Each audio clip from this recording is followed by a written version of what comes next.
मैं हूँ ज्योतिषाचार्य नीलम शर्मा। स्वागत करती हूँ आप सभी का।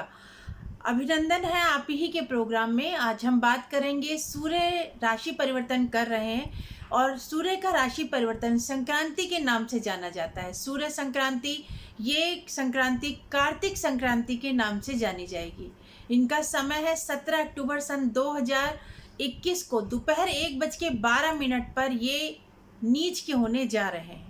सूर्य देव का नीच का होना, सूर्य देव ब्रह्मांड के आत्मा कही जाती है और आंखों की ज्योति कही जाती है। शरीर में हड्डी के कारक हैं। कुंडली के अंदर अगर हम देखें तो पिता के कारक हैं। गवर्नमेंट से संबंधित कोई भी कार्य हैं तो वो सूर्य के अंतर्गत आते हैं।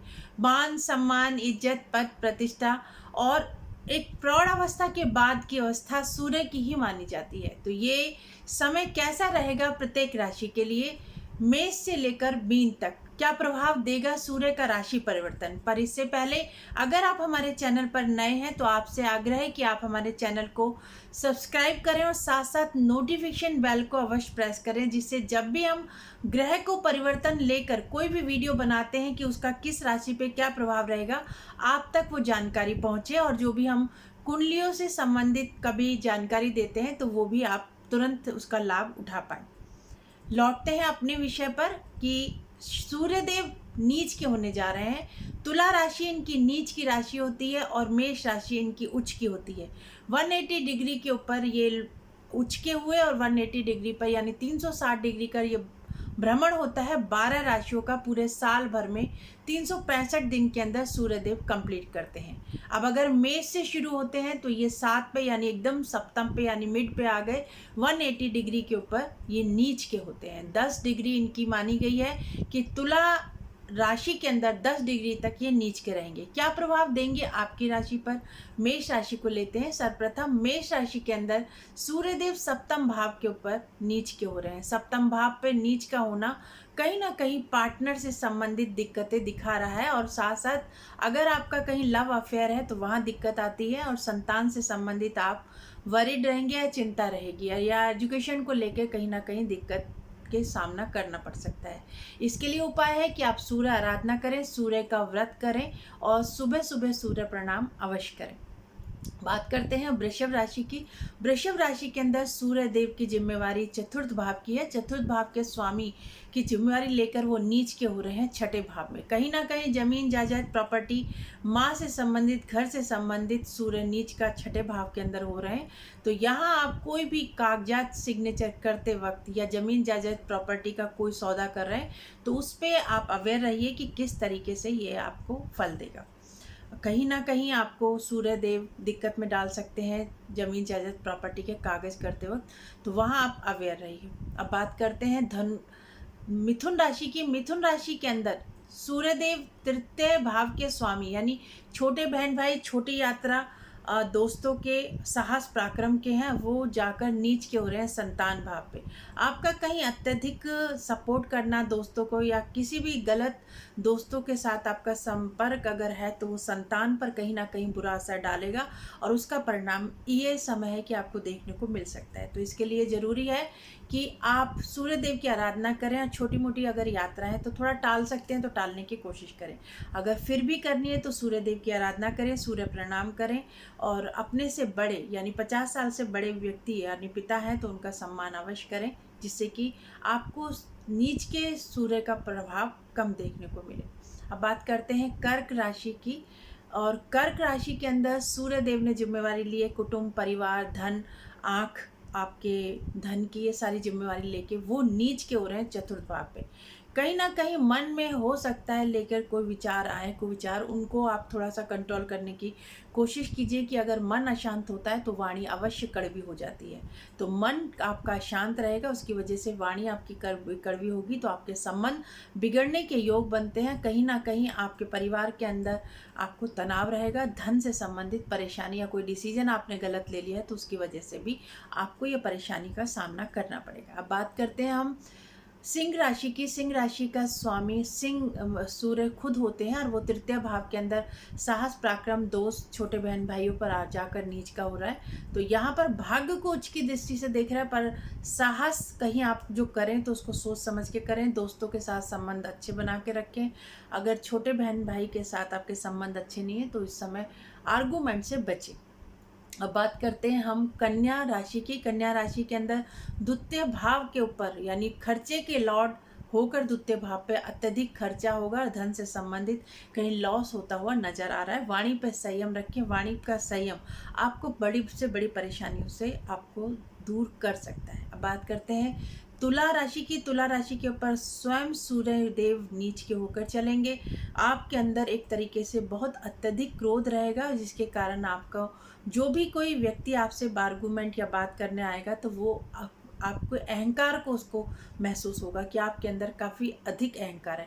अपने अहंकार को कंट्रोल में रखें और अपने गुस्से को कंट्रोल में रखें। सूर्य मन बेचैन जरूर करता है। इस महीने थोड़ा मन को शांत करने के लिए मेडिटेशन करें, क्योंकि चंद्रमा को स्ट्रॉन्ग करके आप सूर्य के नीच के प्रभाव से बच सकते हैं। और सूर्य को जल तो अवश्य दें। ये एक नियम है कि अगर कोई ग्रह हमें नुकसान पहुंचा रहा है तो उसको हम शांत करने के लिए उसकी पूजा आराधना करते हैं। अब बात करते हैं हम वृश्चिक राशि की। वृश्चिक राशि के अंदर भाव में सूर्य 12वें भाव के अंदर जाकर नीच के हो रहे हैं, यानी खर्चा या आपके कोई भी कार्य, आपने कोई भी कार्य किया है तो वो कहीं ना कहीं नीच का होता हुआ नज़र आ रहा है। तो आपकी सांस का स्वास्थ्य खराब हो सकता है। आपके जो कोई कार्य आप कर रहे हैं तो वो लटक सकता है। गवर्नमेंट से संबंधित दिक्कत आ सकती है। पर वृश्चिक लगन वालों के सूर्य के शुक्र केंद्र में है तो नीच भंग राजयोग भी हो रहा है। बनते बनते बिगड़ते बिगड़ते काम आपके सुधरने की संभावना इस महीने में बन रही है। बात करते हैं हम धनु लगन की या राशि की। धनु राशि के अंदर जो है लाभ भाव के अंदर सूर्य भाग स्थान को लेके हो रहे हैं, तो भाग आपका साथ देगा पर लाभ आपको कम मिलने के योग बनते हैं। संतान को उच्च की दृष्टि से देख रहा है। सूर्य आराधना आप अवश्य करें। अपने गुरु के सानिध्य में रहें। अपने पिता का सहयोग करने की कोशिश करें। पिता की हेल्थ को कहीं ना कहीं दिक्कत आने के योग बन रहे हैं। सूर्य नीच का जब होता है तो ये दिक्कत आ जाती है। अब बात करते हैं हम मकर राशि की। मकर राशि के अंदर कर्म भाव के ऊपर ही सूर्यदेव नीच के हो रहे हैं। कर्म भाव पर सूर्यदेव का नीच का होना ये एक अपने आप में आपको कहीं ना कहीं कोई भी कार्य आप कर रहे हैं तो उसको थोड़ा सा अलर्टनेस के साथ करें।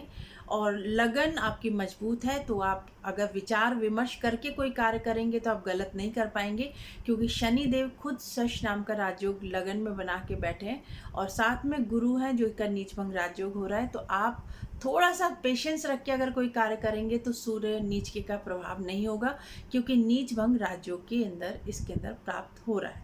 अब बात करते हैं हम कुंभ राशि की। कुंभ राशि के अंदर सूर्यदेव नीच के हो रहे हैं भाग स्थान में। आपका अत्यधिक पराक्रम, आपका कोई सलाहकार, आपका दोस्त, आपके फ्रेंड सर्कल, कहीं ना कहीं आपको अत्यधिक साहस अगर आपको कहीं मिल रहा है वो आपके लिए नुकसानदायक हो सकता है। भाग में कहीं रोड़े अटका सकता है। तो सूर्यदेव की आराधना करें। यानी आपका पार्टनर भी अगर कोई बात बोल रहा है तो उस पर थोड़ा सा विचार विमर्श करने की ज़रूरत है, क्योंकि कोई भी कार्य जल्दबाजी में किया हुआ या अहंकार में किया हुआ नुकसान दे जाएगा। अब बात करते हैं मीन राशि की। मीन राशि का स्वामी जो है गुरु नीच के चल रहे हैं और साथ ही साथ सूर्य भी नीच का हो रहा है। तो ये महीना आपके लिए काफ़ी कष्टकारी हो सकता है। अपने मान सम्मान की आप हमेशा जो ध्यान रखते हैं यहाँ पर कहीं ना कहीं धूमिल होती हुई नज़र आ रही है। तो अपने खान पान पे, अपने स्वास्थ्य पर ध्यान रखें और अपना जो विचार है वो पॉजिटिव रखें, तो सूर्य नीच के प्रभाव से आप बच सकते हैं। सूर्य कभी भी नीच का चले तो ये चीज़ है, कार्तिक संक्रांति आती है। कार्तिक के माह के अंदर ही कार्तिक स्नान बताया गया है, जिससे कि आप अपने इष्ट की सुबह सुबह आराधना कर लें, सूर्य प्रणाम करें। तारों की छाँव के अंदर अगर आप नहाते हैं और सूर्य की आराधना करते हैं तो आपके बुरे ग्रह आपके फेवर में आने के लिए तत्पर रहते हैं। तो ये रहा पूरी की पूरी 12 राशियों का राशिफल। सूर्य संक्रांति या सूर्य राशि परिवर्तन का क्या प्रभाव रहेगा आप सभी पर। आप भी अगर कुंडली दिखाना चाहते हैं, वास्तु विजिट कराना चाहते हैं, अपने कौन सा नग धारण करा हुआ है, कब उतारना है, कब पहनना है, इसकी जानकारी आप चाहते हैं और तनाव चल रहा है, कोई तलाक केस है, तो आप हमसे तुरंत संपर्क कर सकते हैं कि कुंडली के ग्रह को देखकर स्थिति को संयम के साथ बरता जाए या तुरंत डिसीजन लिया जाए। ये बहुत सहयोगी होता है।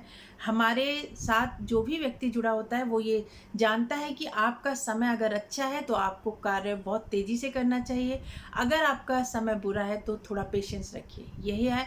आगे मिलते हैं एक नए एपिसोड में, तब तक के लिए